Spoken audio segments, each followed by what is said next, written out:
In the name of the Father, and of the Son, and of the Holy Spirit. Amen.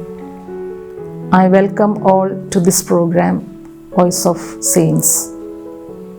Today, February 20th, the Holy Catholic Church celebrates the feast of Saints Jacinta and Francisco Marto, missionaries of the apparition of Our Lady of Fatima.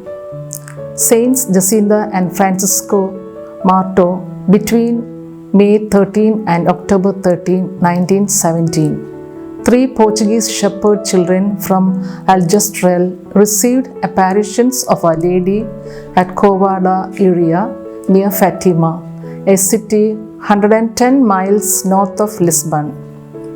At that time, Europe was involved in an extremely bloody war. Portugal itself was in political turmoil, having overthrown its monarchy in 1910. The government disbanded religious organizations soon after.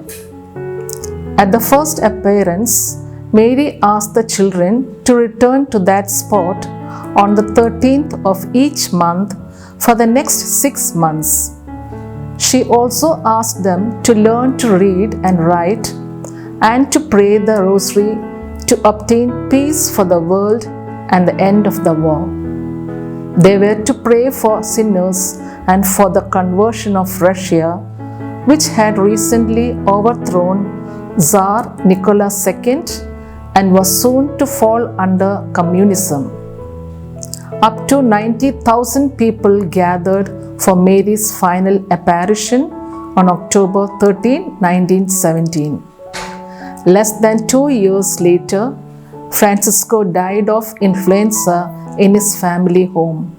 He was buried in the parish cemetery and then reburied in the Fatima Basilica in 1952.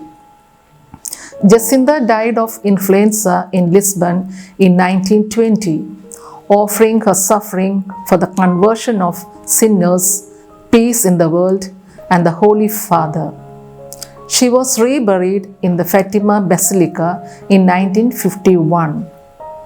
Their cousin Lucia dos Santos became a Carmelite nun and was still living when Jacinta and Francisco were beatified in 2000. She died 5 years later. Pope Francis canonized the younger children on his visit to Fatima to commemorate the 100th anniversary of the first apparition, May 13, 2017. Jacinta and Francisco are the first child saints who are not martyrs in the history of the Church. The shrine of Our Lady of Fatima is visited by up to 20 million people a year.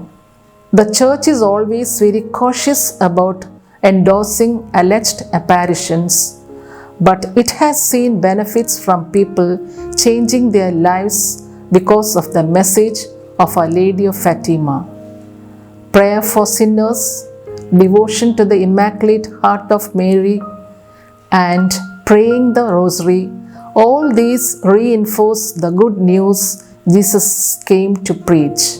On behalf of St. Francis Association, I wish you all a happy and holy feast. Amen.